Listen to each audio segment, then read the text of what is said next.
Wala talagang kasing ganda itong lugar natin.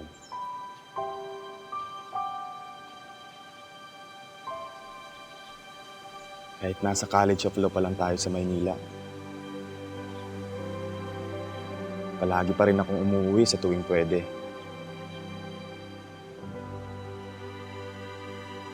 Noon pa man, binubuo ko na sa isip ko na taga rito rin ang pakakasalan ko. Dito kami magtatrabaho,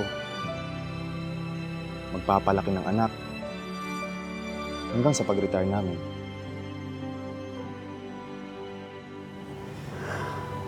Iisa lang ang nakilala kong kasing ganda ng mahal kong probinsya. Sarah, will you marry me? Ambisyon ko maging governor dito balang araw. At ikaw ang gusto kong maging first lady. Yes. Yes.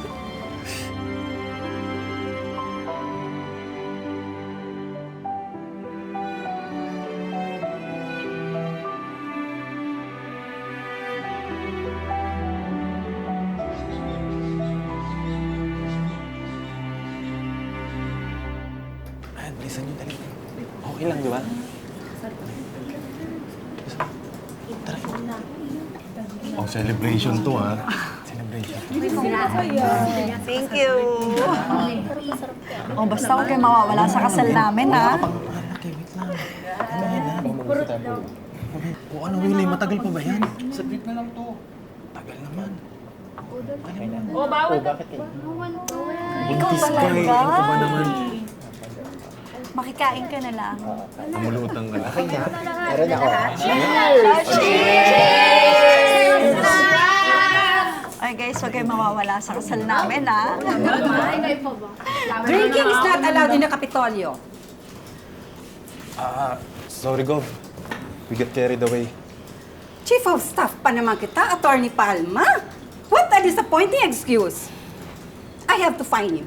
See you in my office right away. Gov, we just got engaged. Oh, Yes, sorry, hindi ko alam. Congratulations! Congratulations!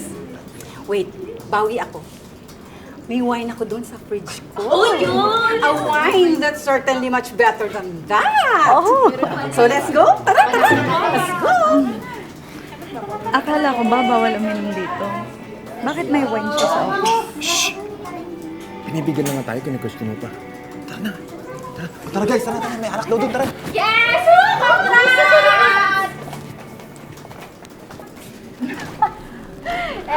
Ikakasal ko na!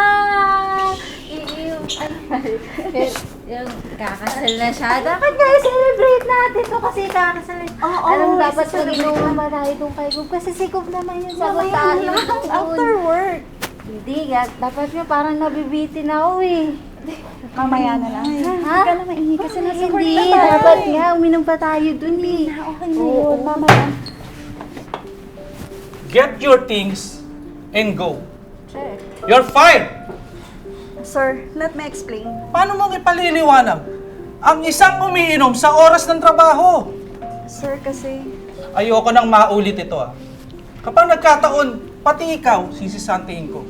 Maliwanag ba? Opo, sir.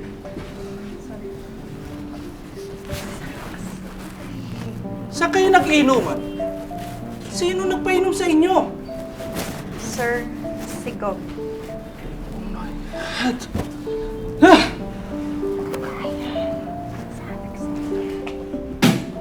Ba't ganun si Sir? Sobrang higpit. Ano ka ba? Hindi lang kasi siya congressman. Siya rin ang chairman ng Committee on Good Government sa lower house. Sinabi lang naman na engage ka. Maski na. Rules are rules. Mali si Gob eh. Dapat hindi niya tayo pinainom. Kahit ito pa yung dahilan.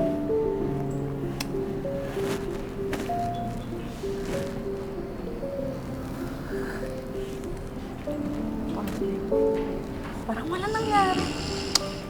Nasabon na tayo lahat. Sarap pa rin ng tulog. Ay, nako.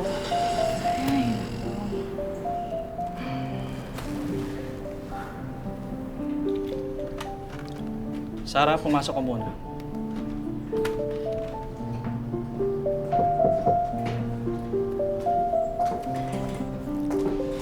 Sir, Your fiancé is the governor's. Chief of Staff, sir.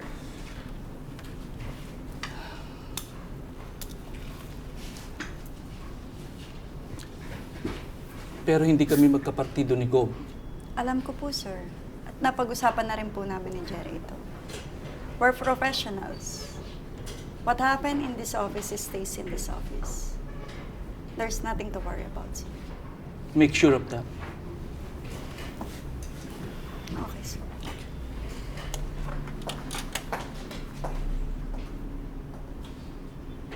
Wala akong ikukwento kay Sarah kahit naikasal kami. Ang sa kanila, kanila. Ang sa atin, ma'am, sa atin. Eh, paano kung tayo naman ang may kailangang malaman sa mga galaw ni Congressman? Ma'am, let's cross the bridge when we get there.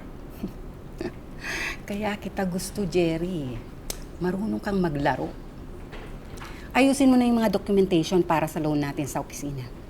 Parating na yun si Engineer Tobias. Oh, speaking of the devil, siya na yun. Ay, Costa. Okay lang. Ngayon po ka.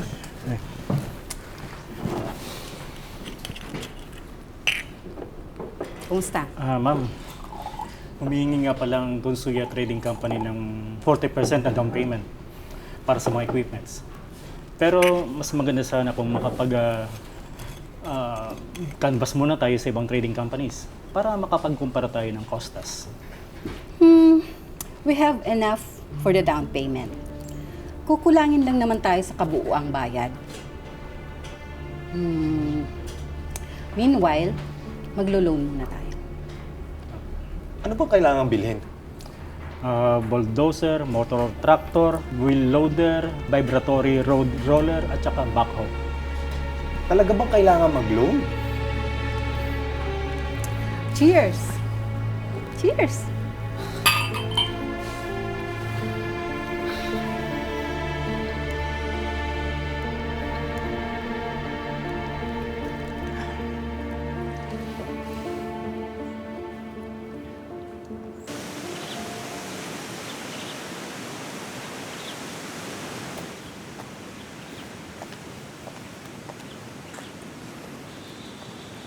Ano?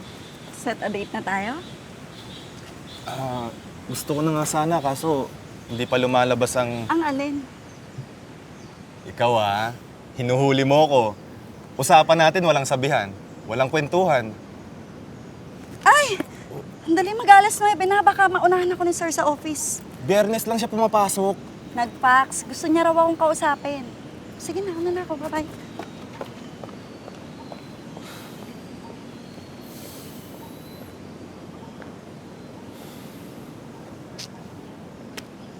Nag-absent ako sa plenary. Nalaman ko nag-loan ng opisina ni Gob. At hindi sa birong halaga. At nakapasok na ang Internal Revenue Allotment sa account ng Kapitolyo. Pero bakit nag-loan pa? Sir, how did you find out? Tip ng isang taga-bangko, Attorney Sarah. Sir, please. Napag-usapan na natin to. Jerry and I agreed na hindi kami magsasabihan. So kung sakaling mag-imbestiga ako, hindi naman siguro malalaman ng opisina ni Gob. It goes without saying, sir. Pero kanino kayo kukuha ng lead para sa investigation?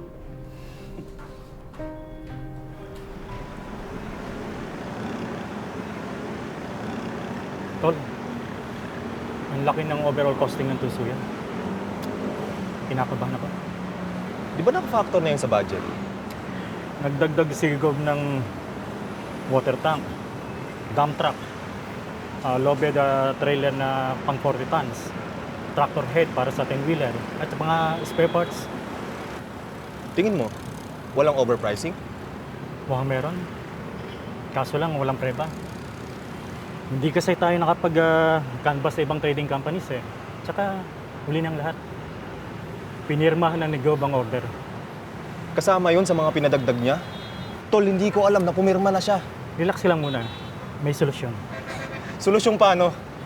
Kapag hindi nagbawas si Gob ng order, May mga recondition na heavy equipments ang Tunsuya.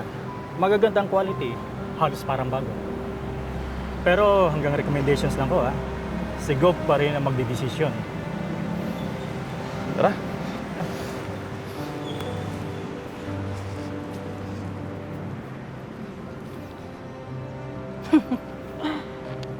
Alam mo, nagpapagod ka lang.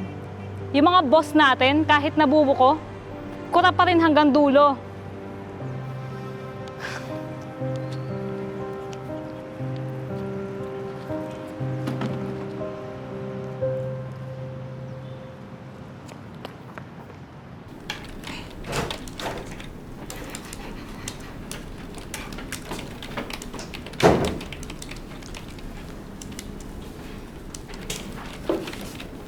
Meron ba nakakita sa'yo? Babae. Pero di niya naman ako kilala. May na-discover ka ba? Mukhang may overpricing yung nagbebenta ng equipment, sir. Sabi ni engineer kay Jerry, napirmahan na daw ni Kof yung order. Halika muna sa opisina ko. Halika.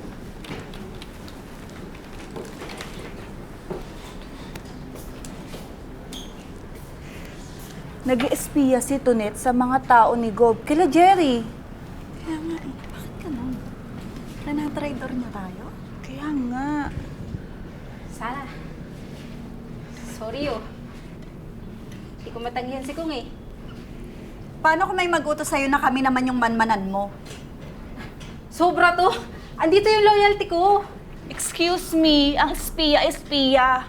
Walang kinikilingang amo. Excuse me ka rin! Ginawa ko to para sa boss natin!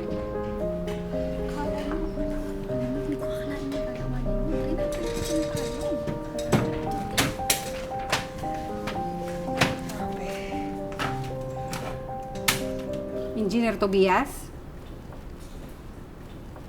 Hindi ito yung costas na pinag-usapan natin. Nagdagdag lang ako ng konti. Ganito na inabot? Gob, hindi lang maliit ang dinagdag nyo. Nakalusot ang overpricing? Dapat kasi... Attorney Palma, relax. Tatakbo kang governor someday, di ba? Magbo-board member ka muna. Magbobokad. Mae-encounter mo ang cardinal rule sa aming mga politiko. Yung kapag may gusot, may lusot. Engineer Tobias, okay na sa akin yung mga reconditioned heavy equipment ng Tonsuya. Tumawag ka na sa opisina nila. Go. Yes, sir. Thank you.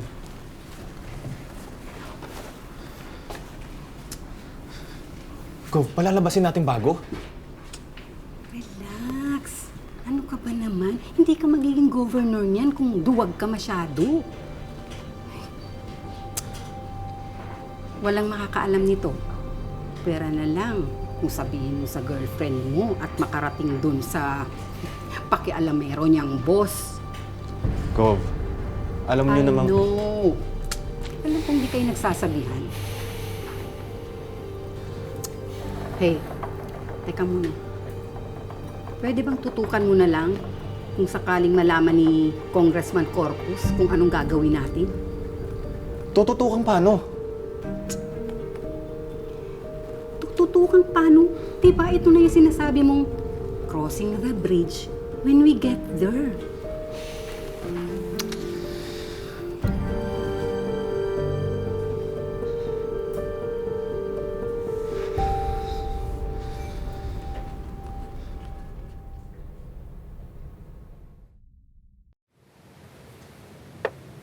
Checkmate.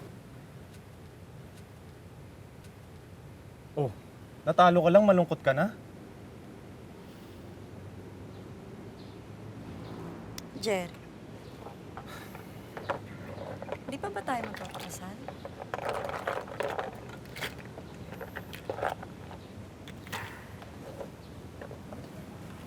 Darling,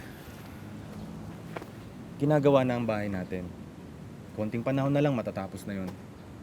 At yung honeymoon trip natin, around the world yun. Jerry. Mahalagang big time ang kasal natin. Naka-anunsyo hindi lang dito sa probinsya natin, kundi hanggang sa Maynila. Para malaman ng lahat na pamilyado na ako. At pwede na akong tumakbong bukal para sa darating na eleksyon. Di ba? Alam mo, ang dami mong dahilan. Sarah! Sarah!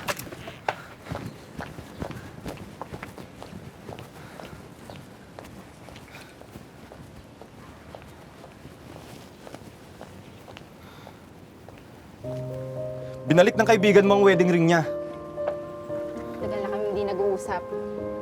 Doon na lang ako para makaganti sa kawalan nila ng tiwala sa akin. Duda sila sa loyalty ko. Sige, ipaalam mo na lang kay Gob na sasampahan siya ng kaso ni Congressman.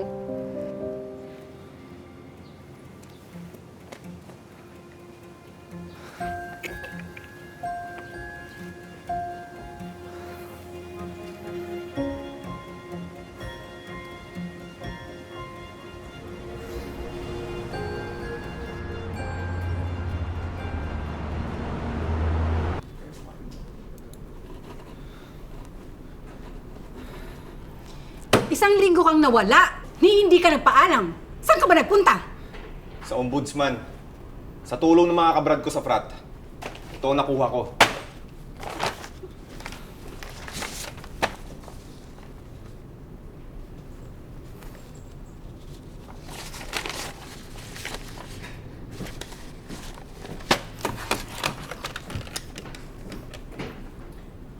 Tawagin si Engineer Tobias.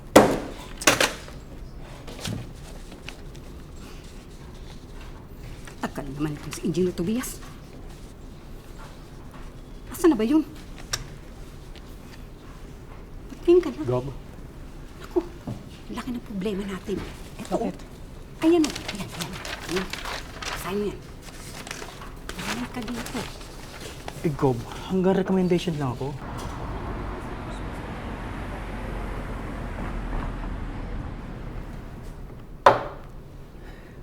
Sinampahan kayong dalawa ng kaso for violations of Anti-Graft and Corrupt Practices Acts, frauds against the public treasure, and malversation of public funds related to irregularities in the purchase of heavy equipment from Tunsuya Trading Company. Oh, ba't pati ako? Kinuwestiyon ang 40% loan ng Costas. Na kaya ko lang naman nagawa dahil may authority ako ng supporting resolution ng sangguniang panlalawigan. Nag-loan daw. Pagkatapos, recondition heavy equipment lang ang binili. Sagutin mo. Gov, recommendatory lang ako. Sa'yo galing ang final decision. Hindi ako abogado. Pero sa tagal ko na sa public service, this much I know. The Arias Doctrine holds that all heads of offices have to rely to a reasonable extent on their subordinates and on the good faith of those who prepare bids, purchase supplies, or enter into negotiations. Doon nagkatalo. Sa reasonable extent.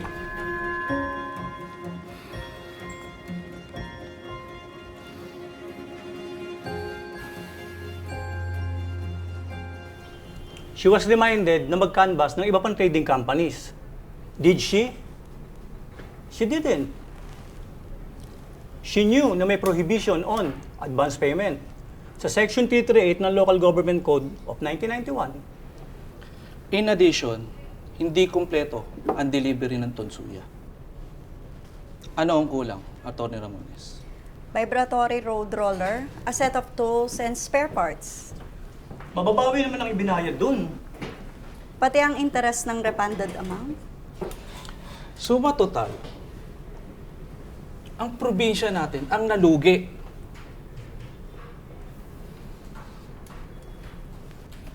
No! I will not accept the Sandigan Bayan's decision. Magpa-file ako ng petition sa Supreme Court. Disadvantageous daw sa buong probinsya? Ha? Mas disadvantageous naman sa akin. Dahil may kasama pang perpetual disqualification sa political career ko. Nangiti ka? Bakit? Akala mo makakatakbo ka bilang gobernador? Managinip ka! You both threw me under the bus! Hoy! Atty. Palma, bumalik ka dito! Bastos ka! Ako pa rin ang gobernador dito! At ikaw? Ha? Paano na-dismiss ang kaso mo, ha? ang dahilan kung bakit nasa gusot ako ngayon na to? Ha? Sinunod ko lang naman ang payo mo! Narinig niyo yun? Ha? Sinunod ko lang ang payo niyan! Sinunod ko lang! Sinunod ko lang! Sige na, kuya. Dali mo na to. Anong bahala sa kanya? Go. Go. Tayo na po. Gobernador pa rin kayo. Di po dapat kayo nakikita ng iba na nagkakaganyan. Ano na po? Sino bang pupunta ako sa opisina niyo? Kung ako na lang ang mag-isa. Andito po ako. Samahan ko po kayo.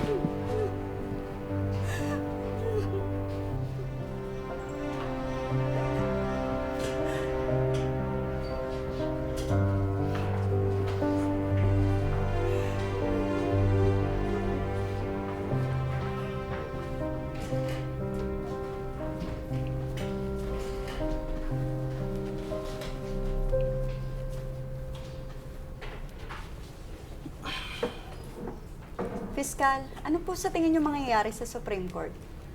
All things considered, mukhang papanig naman sila sa Sandigan Bayan. You really think so? Sir, si Gob ay isang public official. Nag-loan para sa 40% down payment ng binibili niya. On the basis of sangguniang panlalawigan resolution, malinaw na nakasaad na dapat brand new ang equipment. Tapos hindi brand new ang kinuha niya, kundi reconditioned lang. Walang pasintabi sa sanggunian. On top of everything, yung natitirang 60% na pambayad, ibinayad niya kahit kulang ang equipment na dineliver. Magaling itong COS mo kung isasama mo ba siya kung governor ka na? Kung tatakbo kong gobernur.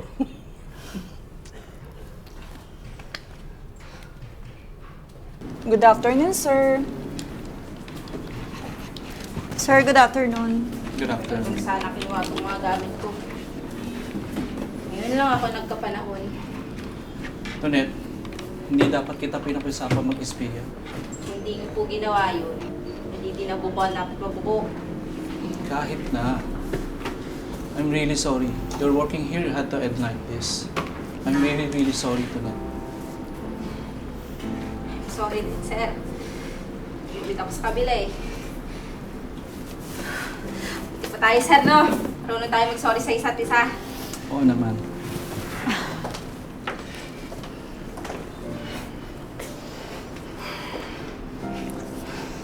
Tonet,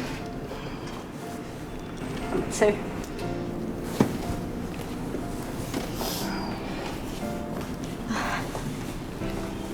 Kailan ka naman manganganak? 4 months pa. Ako, buntis na naman. Lola, ano ba? Alam niyo kung wala kayong ginagawa, manood na lang kayo ng TV. Tara, hatid ka na namin. Parang kailan lang, mintis. Masarap sa may buhay asawa. Sana all. Ka naman ba? Oo naman. Mapagmahal, mabait, at masipag na doktor yung asawa ko. Jerry. Sarah. Oy!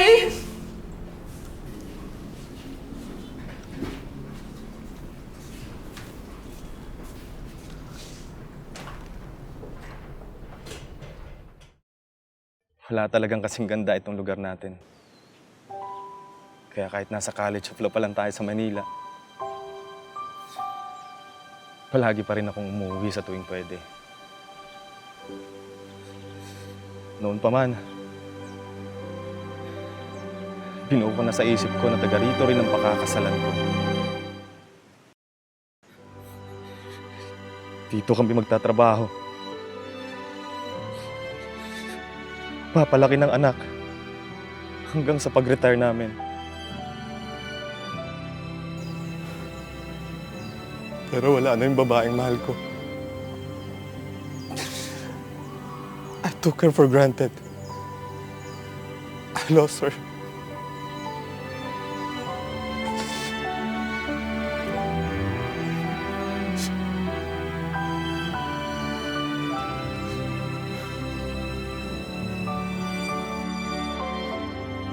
Gob.